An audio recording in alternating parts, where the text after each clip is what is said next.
សូមច្រៀងរឿងពិតរឿងដែលខ្ញុំគិតខិតខំប្រឹងរៀនបន្តសិក្សារួងខ្លួនក្រគ្លៀន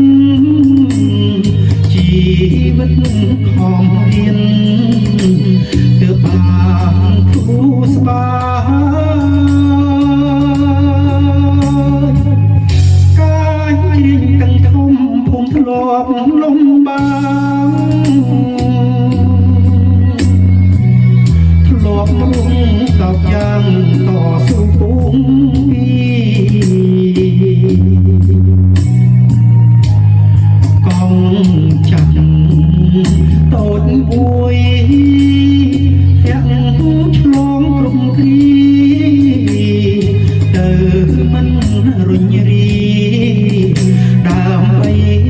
សិក្សា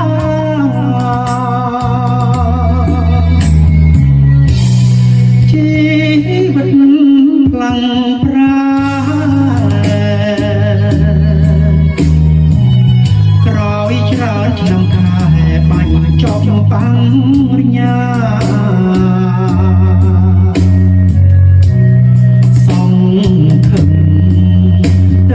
មុខអត់មុខធ្វើការលទ្ធផលផ្លែផ្កាជួយខ្ញុំផុតទុក្ខជីវិតនឹងសង្សារស្នេហាតស៊ូ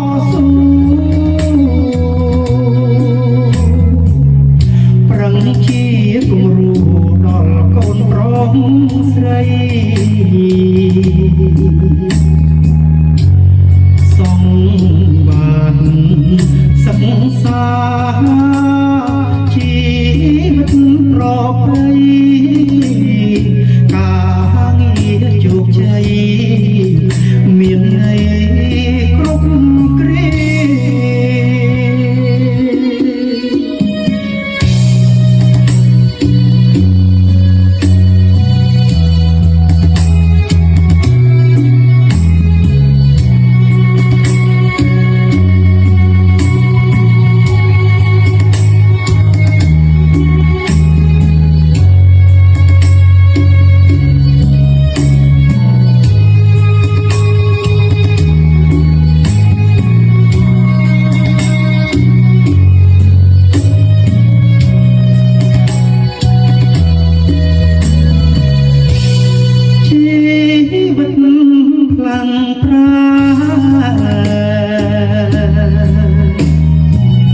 ក្រោយច្រើនឆ្នាំខែបាញ់ចប់បាំងរញ្ញាសងខឹងទៅមុខអត់មុខធ្វើការលទ្ធផលផ្លែផ្កាជួយខ្ញុំផុតទុក្ខជីវិតសង្សារស្នេហាតស៊ូ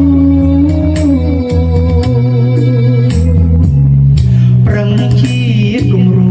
ដល់កូនប្រុសស្រី